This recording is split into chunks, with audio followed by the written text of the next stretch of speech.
Welcome to I dream media. So జుట్టు రాలే సమస్య చాలా మందిని వేధిస్తున్న సమస్య ఇది.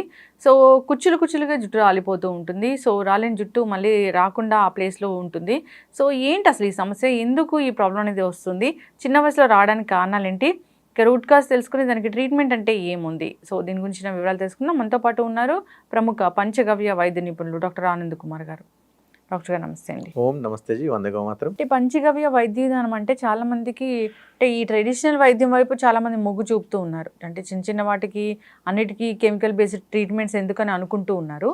సో అయితే గురువు గారు, ఈ జుట్టు రాలే సమస్య గురించి పంచగవ్య వైద్య విధానం అనేది ఏం చెప్తుంది, అసలు ఎందుకు ఈ ప్రాబ్లం అనేది వస్తుంది? మా పంచగవ్య వైద్య విధానం లోపల దీని గురించి బాగా చక్కగా వివరించారు. మెయిన్గా ఏంటంటే దినచర్యలో సమస్య రావడము మెయిన్ కారణం, కాజ్. ఇక మీరు ఈ యొక్క హడావిడి చెందిన ఈ జీవితం లోపల నిద్ర ఫస్ట్ కరువు అయిపోయింది ఒకటి. రెండవది సరైన సమయానికి భోజనం చేయకపోవడం. మూడవది వచ్చేసి కాలుష్యం. కాలుష్యం అంటే ఆహార కాలుష్యం కూడా అనుకోవచ్చు. మనిషి తన యొక్క మానసిక పరిస్థితిని బ్యాలెన్స్ చేసుకోలేకపోతున్నాడు. ఇది స్ట్రెస్ కూడా కారణం అయితే బాగండి. ఇప్పుడు మనం దీని గురించి అంటే మనం ఫస్ట్ దినచర్య గురించి ఫస్ట్ మాట్లాడుకుందాం. దినచర్య లోపల ఈ రోజుల లోపల రాత్రంతా మేల్కుంటున్నాడు, ప్రొద్దున 8-9కి లేస్తున్నాడు, హడావిడిగా స్నానం చేస్తున్నాడు, బండెక్కేసి వెళ్ళిపోతున్నాడు. ఇది కాదు. ఇలా చేసే వాళ్ళ యొక్క హెయిర్ 100% పాడైపోతాయి, స్కిన్ పాడైపోతుంది, వారి యొక్క రోజు మొత్తం పాడైపోతుంది. మరి ఇలాంటి వాళ్ళు ఏం చేయాలి అని అంటే బ్రహ్మముహూర్తంలో అంటే 3:30 నుంచి 4 మధ్యలో లేవాలి. లేచి కాలకృత్యాలు క్లీన్ చేసుకోవాలి. ఎవరైతే మోషన్ ఎప్పుడైతే క్లీన్ ఉంటుందో ఆ రోజు మొత్తం వాడు జయించినట్టే. ఎవరైతే మోషన్ ఆ రోజు క్లీన్ లేదో ఆ రోజు అజయమే, అంటే అసలు గెలవలేడు, ఓడిపోయినట్టే లెక్క. ఎందుకంటే అన్కంఫర్టబుల్గా ఫీల్ అయిపోతూ ఉంటారు రోజంతా. తర్వాత వచ్చేసి ఫస్ట్ భోజనము సూర్యోదయం అయిపోయిన 6 నుంచి 8 గంటల లోపల మొత్తం అయిపోవాలి. మధ్యాహ్న భోజనం 12 నుంచి 1 మధ్యలో అయిపోవాలి. రాత్రి భోజనం 5 నుంచి 6 మధ్యలో అయిపోవాలి. ఎందుకు? సూర్యుడు ఉన్నప్పుడే మన యొక్క పాచన క్రియ జరుగుతుంది, అంటే డైజెషన్ సిస్టమ్ ఆన్ ఉంటుంది. ఆఫ్టర్ 6 తర్వాత ఆ డైజెషన్ సిస్టమ్ ఆగిపోయేసి స్లో డౌన్ అయిపోతుంది టోటలీ. అప్పుడు ఏం తిన్నా కానీ శరీరానికి అరగదు. అందుకోసమే మీరు చూడండి, ఎవరైతే సాయంత్రం 6 తర్వాత డిన్నర్ ఎవరైతే చేస్తున్నారో, ఏది విదేశీయుల పద్ధతి లోపల మీరు చేస్తున్నారో అలాంటి వారి కడుపు పెరిగిపోయి ఉంటుంది, డైజెస్టివ్ సిస్టమ్ మొత్తం పాడైపోయింది. తర్వాత ఇలాంటి వారి లోపలనే హెయిర్ ఫాలింగ్, స్కిన్ ముడతలు పడదము, సరిగ్గా తిండి పైన అవగాహన లేకపోవడం వల్ల ఇదంతా జరుగుతూ ఉంటుంది అన్నట్టు. సో ఇలాంటి వారు ఏం చేయాలి అంటే ప్రొద్దున 6 నుంచి ఈవినింగ్ 6 దాకా మాత్రం భోజనం సమయం పెట్టేసుకోవాలి. రాత్రి బాగా ఆకలేసింది అనిపిస్తే రాగి జావనో, గంజో, వేడి నీళ్ళో, లేకపోతే దేశవాళీ ఆవు పాలు 1 గ్లాసుడు కొంచెం పసుపేసి బాగా మరిగించి 2 చెంచాలు నెయ్యి వేయాలి. ఇలా తీసుకున్న వారికి శరీరానికి కావాల్సిన పోషణ రాత్రి ద్రవ రూపంలో అంది హెయిర్కి బాగా పనిచేస్తుంది అన్నట్టు. ఇకొచ్చేసి ఎవరైతే మోషన్ ఎవరిదైతే క్లీన్ ఉండదో, కడుపు బాగా యాసిడిక్ ఉంటుందో అలాంటి వాళ్ళ లోపల pH balance up and down అయిపోతుంది. అంటే రక్తం లోపల యాసిడిక్ లెవెల్స్ పెరిగిపోతుంది. దీని లోపల 2 రకాలుగా ఉంటుంది. ఒకటి వచ్చేసి శీతపిత్తం కిందకి వస్తుంది. శీతపిత్తం లోపల ఏమవుతుంది అని అంటే శరీరము దద్దుర్లు రావడము, దద్దుర్లు వచ్చేస్తూ ఉంటాయి కొంతమందికి, అంటే ర్యాషెస్ అంటాం కదా, ర్యాషెస్ బాగా వచ్చేస్తూ ఉంటాయి. తర్వాత స్కిన్ పైన ఉండేది హెయిర్ కాబట్టి దాని లోపల ఉన్న రూట్ ఏదైతుందో మనకు లూజ్ అయిపోతుంది, ఎందుకంటే రక్తం యాసిడిక్ అయిపోవడం వల్ల. అందుకోసం వెంట్రుకలు అనేది ఫాల్ అయిపోతూ ఉంటుంది. తర్వాత కాజ్ వచ్చేసి వేగాల్ని ఆపుకోవడం. వేగాలు ఏమున్నాయి? తుమ్మడము, దగ్గడము, ఆకలి, సెక్స్, తర్వాత వచ్చేసి కోపము,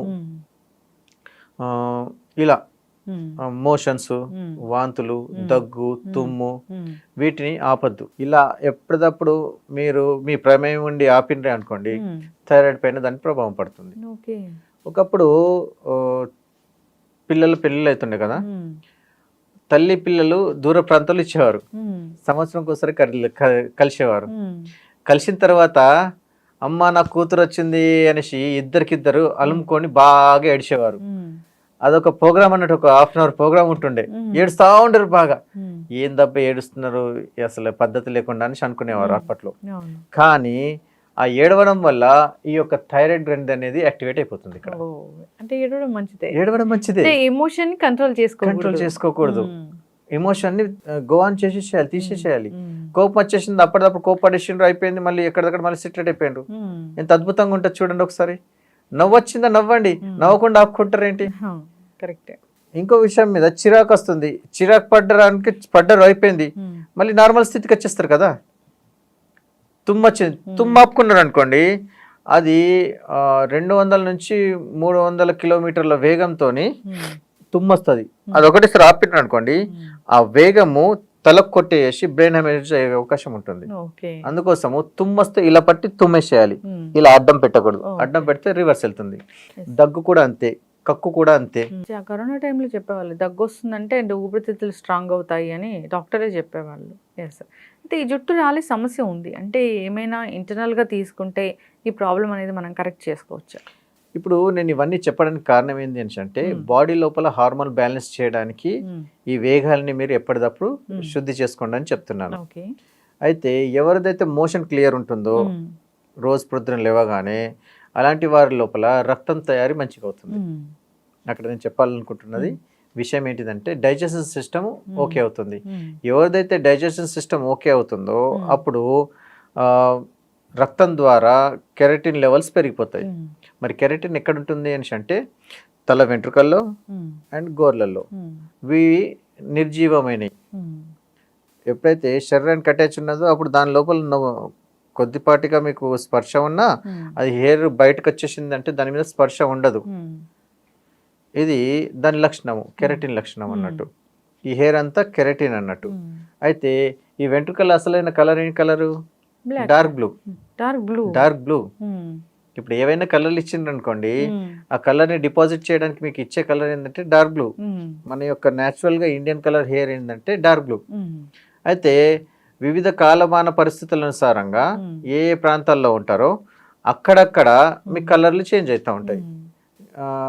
brown hair, light brown hair, తర్వాత వచ్చేసి డార్క్ బ్రౌన్ హెయిర్. బాగా డార్క్ బ్రౌన్ హెయిర్ ఉన్నది ఏదైతే ఉంటుందో మనకు బ్లాక్ గా కనిపిస్తూ ఉంటుంది. తర్వాత వచ్చేసి లైట్ బ్లండ్. తర్వాత ఇలా చూసుకుంటా పోతే మీకు వివిధ రకాలుగా డిఫరెంట్ షేడ్స్ కనిపిస్తూ ఉంటాయి అన్నట్టు. అలా చూస్తే మీకు షేడింగ్ 10 దాకా తీసుకుంటారు, 1 to 10. పిచ్ బ్లాక్ నుంచి పడితే కింద హెయిర్ వైట్ దాకా బ్లండ్ అయిపోతూ వస్తూ ఉంటుంది అన్నట్టు. ఇది హెయిర్ కలర్ అన్నట్టు. అయితే ఎప్పుడైతే హెయిర్ లోపల పోషణ తగ్గిపోతుందో, ఇప్పుడు ఉదాహరణకు బండి మీద పిల్లలు వెళ్తున్నారు, వారు ప్లగ్ ఫైర్ పెట్టేసుకొని ఆ సినిమాల్లో చూసిన హీరోయిన్లో చూసుకొని గాలికి వెళ్తే బాగుంటుంది అన్నట్టుగా ఉంటుంది. కానీ గాలికి తిరిగి కదిలింది అనుకోండి, కాలు ఆ యొక్క వెంట్రుక ట్విస్ట్ అయిపోయి పగిలిపోతుంది. అప్పుడు ఏమవుతుంది? స్ప్లిట్ అవుతుంది. అలా హెయిర్ మొత్తం డ్రై అవుతుంది. అయితే శరీరంలో ఎవరికైతే వాత గుణం విపరీతంగా పెరిగిపోతుంది, వాత పదార్థాలు అంటే పులుపు పదార్థాలు, వండిన పదార్థాలను మళ్ళీ తినడము, వేడి చేసుకొని ఇలాంటివి, తర్వాత బేవరేజెస్ అతిగా తాగడము, మంది జోలికి అతిగా వెళ్ళడము, ఇలాంటి వారి హెయిర్ బాగా డ్రై ఉంటాయి. మీరు ముట్టి చూడండి, మీ ఏ పొజిషన్లో ఉన్నది చూస్తూ ఉంటే తెలిసిపోతూ ఉంటుంది. తర్వాత వచ్చేసి ఎప్పటికప్పుడు నెత్తికి కావాల్సినంత పోషణ ఇవ్వడానికి నూనె ఇవ్వాలి. అండ్ న్యాచురల్ పద్ధతి లోపల కుంకుడుకాయ, శీకాకాయలు లాంటివి మనం వాడాలి. అయితే ఇక్కడ హెయిర్ 3 నుంచి 4 రకాలుగా ఉంటాయి. ఒకటి వచ్చేసి బాగా థిన్ హెయిర్, మీడియం హెయిర్, తర్వాత వచ్చేసి మీడియం లోపల కూడా మీకు ఏముందంటే థిక్ ఉంటుంది అండ్ స్ట్రైట్ హెయిర్ ఉంటుంది.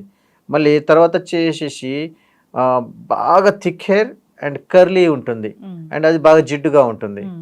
సో ఇవన్నిటికీ వాటి యొక్క స్థితి అనుసారంగా మనకు ఆయుర్వేదిక డాక్టర్ నిపుణులు ఏం చేస్తారని అంటే మీకు ఎలా కుంకుడుకాయని వాడాలి, ఎలా శీకాకాయని వాడాలి, మందార పాకులు ఎన్ని వేయాలి, మందార పువ్వులు ఎన్ని వేయాలి, నిమ్మకాయ వాడాలా వద్దా, ఇలా అన్ని మీకు చెప్తా వస్తారు.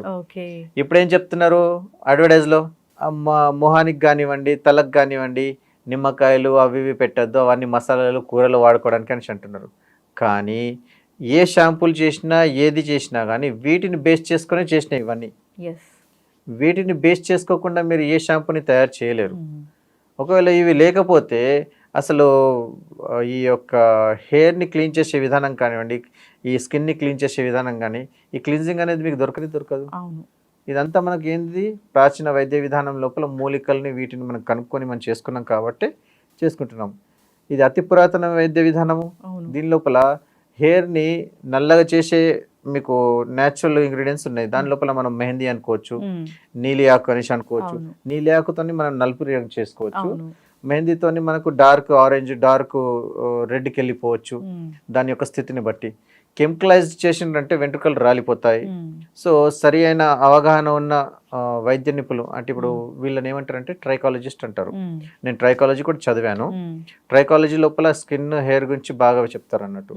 సో ఆ ట్రైకాలజీ లోపల హెయిర్ స్కిన్ పైన ఎప్పుడు ఎలా తీసుకోవాలి, ఎలా చేయాలి, ఏ ఆహారం తీసుకోవాలి ఇవి మేము చెప్తాం అన్నట్టు. సో కలవాలని అనుకున్న వారు మనకు హైదరాబాద్, నిజామాబాద్లో బ్రాంచెస్ ఉన్నాయి, కలవచ్చు. నంబర్ అయితే డిస్ప్లేలోనే ఉంటుంది. ఖచ్చితంగా చక్కటి ఇన్ఫర్మేషన్ అండి. సో ఇది ఒక పురాతన వైద్య విధానం, పంచగవ్య వైద్య విధానం అనేది, అండ్ కాంబినేషన్ ఆఫ్ ట్రీట్మెంట్ ఉంటుంది మీ దగ్గర. దీని లోపల స్కిన్కి సంబంధించేసి ఎవరికైతే డిసీజెస్ ఉంటాయో పంచగవ్య లోపల ఆవు యొక్క గోక్షారం ఉంటుంది. ఆ గోక్షారంతో చేసిన షాంపూలు కానీ గోక్షారాన్ని కానీ ఎలా వాడాలో మేము చెప్తాము. దాంతో తలకు సంబంధించిన చుండ్రు కానివ్వండి, నెత్తిలో ఉన్న పుండ్లు కానివ్వండి, పెయిన్లు కానివ్వండి, ఇవన్నీ వెళ్ళిపోతాయి అన్నట్టు. ఖచ్చితంగా అండి. న్యాచురల్ ప్రోడక్ట్స్ వైపు అందరూ చూస్తూ ఉన్నారు. సో న్యాచురల్ వేస్లో జీవించడం ఎలాగని కూడా ఆలోచిస్తూ ఉన్నారు. ఏదైతే కోవిడ్ వచ్చిందో అప్పటి నుంచి ఇలాంటి లైఫ్ స్టైల్ అనేది మళ్ళీ మన పాత పద్ధతులు ఏంటి అనేది అందరూ గుర్తు చేసుకుంటూ ఉన్నారు, అనుసరిస్తూ ఉన్నారు, ఆచరిస్తూ ఉన్నారు. ఖచ్చితంగా అండి, ఇబ్బంది పడుతున్న వాళ్ళు కాంటాక్ట్ చేయాలని కోరుకుందాం. హెయిర్ ఫాల్ ఇష్యూ అనేది అందరిలో చూస్తూ ఉన్న సమస్య, ఇంకా కొందరిలో అయితే ఎక్కువగా ఉంటుంది.